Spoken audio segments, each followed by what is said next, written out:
video, I want to show you a really brief kind of crash course of the structures of medieval Europe and see how Europe was organized and how it's going to change later on as we move out of the Middle Ages. So as a reminder, Europe finds itself in the Middle Ages after the fall of Rome in the 5th century. Rome had been a huge unified empire, really a force that unified the whole Mediterranean basin.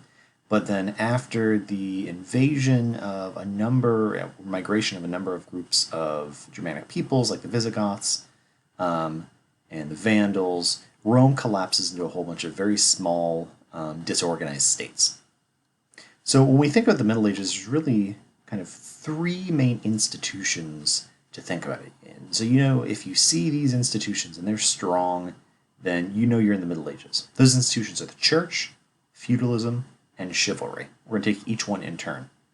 When we talk about the church, we're talking about what we call today the Catholic Church. And while in the ancient period under the Romans and the Byzantines, often the emperors chose the leaders of the church, now the church was independent, and the church was really a unifying force. No matter who you were in medieval society, you belonged to the church. From kings down to peasants and serfs. And people in the Middle Ages are generally very religious. They believe strongly in the teachings of Christianity and of the church. The way people most regularly interacted with the church was through sacraments. Those are rituals which Christians believe confer grace. In other words, the things you need to receive to kind of get to heaven.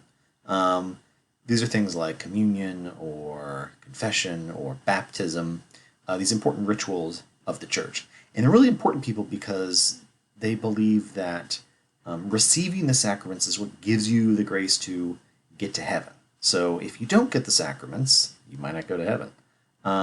And so receiving these from the church is very important. Another way people might interact with the church is through monasteries.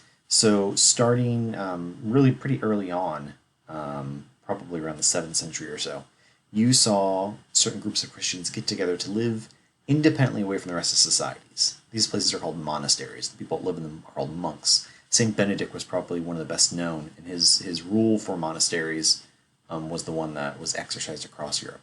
And monasteries were important because in a society where most people could not read and write, monasteries were places that kept books, kept records, and wrote things down. They continued those traditions. Also, there were monasteries for men and women. So women who might not normally have an educated place in society could receive one by becoming nuns. The church was also a central authority across Europe. The organization of the church had at the top the Pope, the Bishop of Rome, the other bishops, monks and priests, and the laity, or everybody else.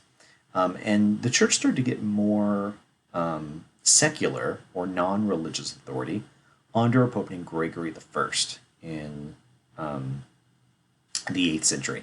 And under Gregory, you saw the church really exercise more authority over kings and nobility.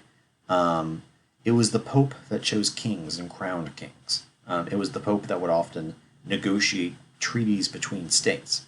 And while you do see the balance of power between the church and state leaders kind of go back and forth throughout the Middle Ages, often it's the church that comes out on top. So another key institution is the institution of feudalism. This is sort of the state and social side of medieval society. One way to understand feudalism is to understand the medieval view of classes. Here's a good example. The idea basically for medievals is that there's three groups of people. Those who work, that is to say the peasants, those who fight, the nobles and the knights, and those who pray, the church. We've already addressed the church and seen that the church often exercised a lot of religious and political power. But when we talk about feudalism, we're mostly talking about the nobility and the lords. The basic structures of feudal society, or the basic format, is you'd have a lord who owns the land, and he gives a piece of land, which is called a fief, to a vassal. A vassal is somebody who agrees to protect the land in exchange for ruling it.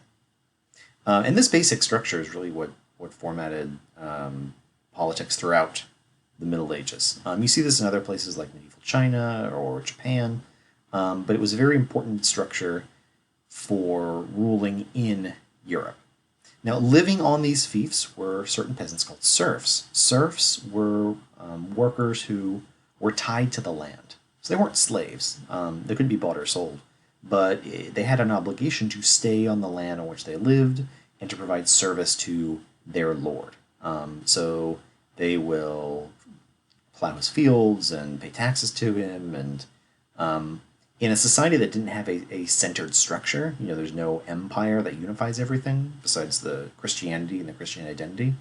It really was the fief and the feudal system that kept everyone together. The basic structure had a king at the top, and then your church officials and nobles, and then your knights, and then your serfs. On the way up, the serfs and the people below them are providing food and service to their lords, and on the way down, they're providing land and protection to their vassals. So it's a really pretty efficient system in terms of staying safe, because you'd always have knights to protect you, and staying self-sufficient. The land that lords lived on, the manor, would include all the serfs, and you see really everything you need here is on the manor, because there wasn't a lot of trade in the Middle Ages. You grew your own food, you made your own tools, and there's not a lot of other stuff to do. All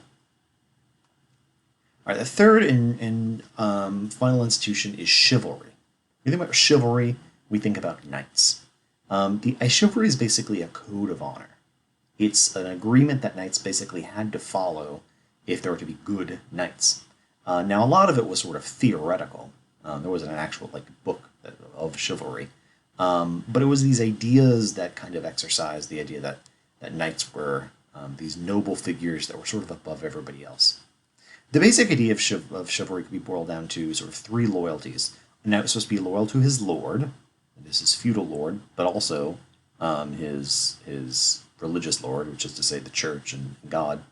He was to be loyal to fellow knights or countrymen, so basically everybody else who was a noble, and loyal to his chosen lady.